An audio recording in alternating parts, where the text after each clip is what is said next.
Chapter 13. Heart to Heart. The following day, Chomper called a family meeting, all gathered after the first meal, Chomper glancing around at them. Whether any of you noticed, I was different for a bit of time. Really? Yes, Claw, you were a baby when things changed. Did you forget that too? Fang signed as she smirked. It's time I tell you a tale of my time away. Chomper signed and spoke in Sharptooth. I visited the Vale where the alphas of the past were to prove my worth, to claim the title as alpha over all Sharpteeth. Has Screecher Thud mentioned the alphas to you? Fang, Claw, and Star nodded. Good, then you know of Red Claw. Stephanie, Fang added. Right. Well, you know about the Sky Beings, and it's time I told you about my Sharpteeth parents, Charity and Chance. They were lovely, took care of me till the very end of their lives. They're gone? Star asked, still unsure about what death was. Yes, sweetie, they're gone. I only met my mother's parents once or twice at most. As for my father, I only recently learned who his father was. Ruby's face held interest as he spoke. Do you know the name Sharptooth? Yeah, he was the biggest, toughest, most awesome alpha. Everyone feared him. Claw added with admiration. He was not someone to idolize, son. Chomper found Claw's answer to be concerning, yet shrugged it off. Why not, father? Claw looked Chomper over, almost as though he looked down upon him. Claw, Ruby said sternly, you listen when your father speaks. I'll tell you why, son. Sharptooth killed my friend Littlefoot's mother. I want you to think about that. Imagine the pain he felt and carried through his youth. Sharptooth wasn't even hunting. He was only slaughtering for sport and took a life, the life of a mother, who only ever wanted to lead her son to the great valley. With her dying breath, she made sure he knew the way, all because of that monster. A true alpha must abide by the circle of life. Poor Littlefoot. Star sniffed and nuzzled against Ruby. And it pains me even more, the fact that Sharptooth is my grandfather. Everyone gasped, Chomper noticing their shock held the slightest bit of fear. Fear toward him. He knew revealing such a thing would lead to suspicion, yet the truth had to be said. If he were to repair the broken circle, they'd need to know his origin, his bloodline. The only one who wasn't worried was Ruby. Her expression was that of sorrow. Sharptooth had darkness in him, a darkness that consumed and led him down a destructive path. That same darkness is in me, yet I choose a life of peace, kindness. Fang rose and went to take his clawed hand. Dad, a wise alpha once told me, we are one. Chomper felt his eyes grow moist, taking and holding her close. That's right, we're one. Why are you so upset? Sharptooth may have gone about ruling wrong, but he was still pretty cool. A killer is not someone awesome. Whatever. Claw folded his arms over his chest, rolling his eyes. So, you're the grandson of Sharptooth, Trudy said softly. Ruby worried her mother's perspective on Chomper would change. She only shook her head. Our daughter could always pick 'em. Hard to imagine someone as kind was a descendant of Sharptooth. We all have darkness in us, Thud put in. Despite Chomper being back, he got the sense things were a bit off. Fang was happy he came back, yet Claw seemed to be displeased by him. Chomper hoped to gain Claw's trust again, curious why the boy was so uneasy around him. Okay, Claw and I need to talk. The father and son left for the jungle, Chomper looking at Claw. He was strange for a leaf eater, wearing a set of wooden claws, trying to hold the appearance of a predator. So, are we okay? Yeah, why? Well, you seem off-put by me. I don't understand the whole you being away thing. Why did you leave us? Didn't you love us? I do love you, son. No, not enough. You left, and when the other guy was here, I knew we were safe. He was stern yet protective, and could shoot light from his mouth. What can you do? Have a diplomacy with our enemy? Talk them to death? You don't think I can protect you? You may be the grandson of Sharptooth, but you're weak. Look at you. You're still in his form. Yet your mannerisms are cool, collective, calm. He was strong, was who I wanted to aspire to. Now I feel like there's no one to impress or make proud. Son, I'm still him, in a way, just not as visible. And no, I may not throw my weight around, but I will do whatever it takes to keep you and this family safe. Don't you feel embarrassed that Mom is a better fighter than you? You say I'm weak, yet you've never seen me in action. And you want me to be proud of you? Yet how can I, when you behave like this?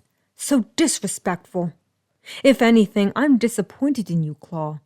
Because I think Tyrex rubbed off on you. Not in a good way, either. You think strength defies a leader, defies what a true male should be. My father tried to change me, yet I promised myself I wouldn't be like him. Though it seems you need a bit of guidance. If you keep leading with this anger in your heart, choose this path, you will become Sharptooth, a loner. And you know what? Sharptooth died alone, and not one being shed a tear for him. After all, no one mourns the wicked. Chomper rose and saw Claw glance away, trudging off to be alone. Instead of going after the boy, Chomper sighed and shook his head. When he walked off, he heard Brush, hoping it was Claw, yet the scent said otherwise. Dad? Yes, Fang. I'm sorry he's such a jerk. I know he's mad I left. I won't lie, I felt a bit upset that my parents couldn't come into the Great Valley with me. Yeah, but you weren't a prick about it. Fang! Tell me I'm wrong. I thought coming back here would be easier than this. I'm sorry, Dad. But I'm happy you're back. I had to keep reminding Tyrex about the circle of life. I think Claw was closer to him than I, which is weird given he was prey, and Tyrex felt uneasy about teaching him to hunt. I really messed up. And I'm so sorry, Fang. I let you all down. I'm a worse father than my father. At least he had good intentions. So do you. Your dream to bring peace is amazing. When did you get to be as smart as your mother? Well, I'm told I'm like her, except for her speech thing, the speech thing I didn't inherit. Walking home, the pair shared a laugh. When Chomper saw Star, she held her hands up, moving a tiny rock. He gasped and slowly approached her, Star only smiling and sending the rock whizzing across the water. Star, that was interesting. Chomper patted her head. Seems you take after me. Well, 1 out of 3 isn't bad, eh, Dad? Smart mouth. From where he stood, Claw saw them. He knew the male who stood there was different from the male he was before. In fact, Claw sensed, felt that the one he called father was never going to be the same. Even though their father took them hunting, Claw and Tyrex would walk side by side, discussing more than the circle of life. Did you kill before, Pop? Claw looked up at his father. Yes, and since your goody-two-shoes sister isn't here, I can be honest. You won't tell your mother about this? Tyrex held a sinister smile, being more open with the curious boy over the rest of his supposed family. Nope, it's our little secret. I enjoyed it. There is nothing that makes me feel more powerful than overtaking my enemy and killing him. One day, Claw, you will get the chance to prove your prowess in battle. When the time comes, will you be ready? Yes, Father, I will. Should we train? When Tyrex trained Claw, he saw potential in the prey child. If anything, he had the heart of a predator, the heart of a killer hidden behind a prey body. Claw ate up the attention, never getting much time with his father, barely remembering him before he left the island. Now, Claw would do whatever he asked, wanting to be the favorite among the 3, knowing he was the favorite. The favorite. The title he fought for was being taken by Fang, the perfect little follower of the circle of life nonsense. Star was cute and had his father wrapped around her little finger. Plus, she was blood of his blood, bone of his bone. That left he, Claw, the middle guy out, the one who'd be less important, less worthy. No, Claw would prove his worth by any means necessary. Remember, son, never give up till your foe is down for good. His father's voice echoed in his mind. Proud of your boy. I'll make you proud of your boy. Believe me, bad as I've been, Dad, you're in for a pleasant surprise. I've wasted time. I've wasted me. So say I'm slow for my age, a late bloomer. Okay, I agree. I've been one rotten kid. Some sun, some pride, and some joy. But I'll get over these lousing up, messing up, screwing up times. You'll see, Dad, now comes the better part. Someone's gonna make good, cross his stupid heart. Make good and finally make you proud of your boy.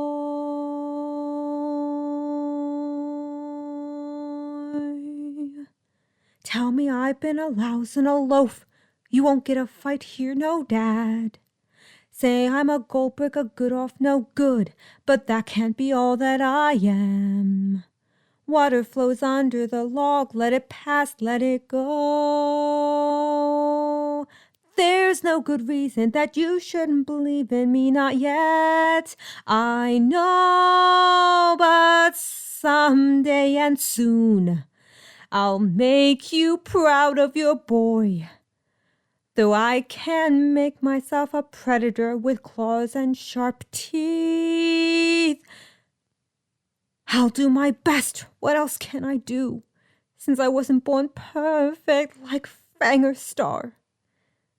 Dad, I will try hard to make you proud of your boy.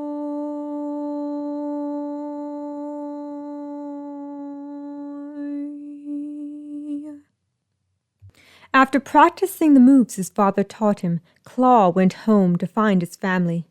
They were happy, his father carrying Star on his back, while Fang trailed him like a hatchling to its mother. She was always such a suck-up, yet this father was interested, enjoying her company instead of being annoyed. "Claw, it's time for dinner." Ruby stirred the carved stick, which the sky beings called a spoon, mixing the broth and veggies. "I want meat," Claw stated, seeing the meat cook on the side. "Claw, you can't eat meat. Meat does not sit well with leaf eaters." "I want to try it anyway." Chomper held a curious look, unsure what Claw was trying to prove. "It'll make you sick, just as eating greens makes Sharptooth sick. Believe me, I tried eating tree stars once and threw them up shortly after. That was you, not me." "Oh, get over yourself. You'll always be prey, whether you like it or not." "Why are you such a know-it-all? Butt out." Okay. Claw, you can have meat. Just don't complain if it makes you sick." Chomper helped fill the bowls, passing them to Fang, who gave them to her grandparents, who was silent through the conversation, not wanting to get mixed up in it. Chomper added the meat and passed them to Fang, who first gave some to her uncles, then held a bowl before Claw. "This should be interesting." Snatching it away, Claw looked at the chunks of meat, finding they smelled bad. Yet he frowned to prove a point, and there was no turning back. He slowly ate, the family sharing some small talk.